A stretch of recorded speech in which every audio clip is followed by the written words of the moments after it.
रंगपंचमीच्या दिवशी होणाऱ्या मढीच्या यात्रेत मागच्या वर्षी मुस्लिम विक्रेत्यांना दुकानं लावायला बंदी घालण्याचा निर्णय तिथल्या स्थानिक प्रशासनानं घेतला होता। आता हा मुद्दा याही वर्षीच्या यात्रेच्या पार्श्वभूमीवरती उचलला जातोय, पण मढीची ही जी यात्रा आहे ती आहे तरी काय? तुम्हाला माहिती आहे का? तब्बल 10,18 पगड जाती जमातींचे लोक या यात्रेनिमित्त इथे जमतात। आजही काही अजब परंपरा या गावात पाळल्या जातात। याविषयी सांगतेय आजच्या या व्हिडिओतून।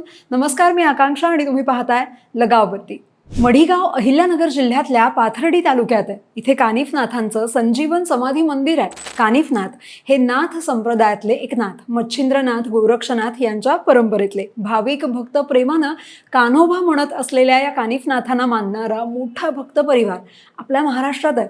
18 पगड जातींचं दैवत असंही त्यांना म्हटलं जातं। मढीला दरवर्षी होळी ते गुढीपाडवा अशी 15 दिवसांची एक यात्रा असते आणि ही काय एखाद्या छोट्याशा गावातली किंवा तिथल्या स्थानिक दैवताची साधी ही यात्रा नाहीये, तिचं स्वरूप फार मोठं आहे। राज्यातून तसंच राज्याच्या बाहेरूनही अनेक लोक मोठ्या संख्येनं या यात्रेला येतात। सुमारे 10 लाख लोक या यात्रेच्या निमित्तानं मढीत येत असल्याचं सांगितलं जातं। विशेष म्हणजे कैकाडी, गोपाळ, वैदू, कोल्हाटी, कुंभार या समाजांचं प्रमाण त्यात जास्त असतं। त्यामुळे मढीला भटक्यांची पंढरी असं म्हणतात। यात्रेच्या काळात या गावातल्या 100 एकर माळरानावर जणू काही एक नवं गाव वसल्यासारखं वाटतं।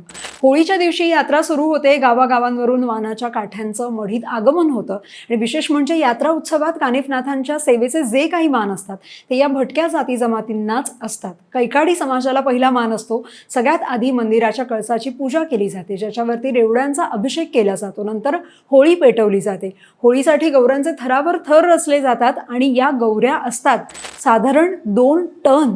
गोपाळ समाजाला ही होळी पेटवण्याचा मान आहे। त्यानंतर इतरही समाजांना त्यांचे मानपान परंपरेप्रमाणे दिले जातात। यात्रेतला मुख्य उत्सव असतो रंगपंचमीच्या दिवशी। या दिवशी मढीतल्या मंदिर परिसरात मोठी गर्दी जमते। गावगावच्या मानाच्या काठ्या गडावर येतात। या काठ्या रंगीबिरंगी कापडांनी सजवलेल्या असतात। मंदिराच्या उंच कळसाला या मानाच्या ज्या काठ्या आहेत त्या लावल्या जातात। भाविक भक्त मनोभावे कानिफनाथांचं दर्शन घेतात। अलख निरंजनचा जयघोष केला जातो। ढोल, ताशे, हलग्या यांचा गजर सारखा सुरू असतो। पैठण सारख्या ठिकाणांवरून आणलेलं गोदावरीचं जे पाणी आहे ते लोक नाथांच्या समाधीला अर्पण करतात। गुढीपाडव्याला या उत्सवाची सांगता होते, ज्या दिवशी समाधीला लेप लावला जातो। चंदनाच्या या लेपात इतर बरीचशी महागडी आणि नैसर्गिक सुगंधी द्रव्य असतात। अभिषेक करून महापूजा केली जाते। यात्रेच्या दरम्यान अनेक समाजाची मंडळी या मढी गावात जमतात। अनेक दुकानं लागतात। मोठी उलाढाल होते।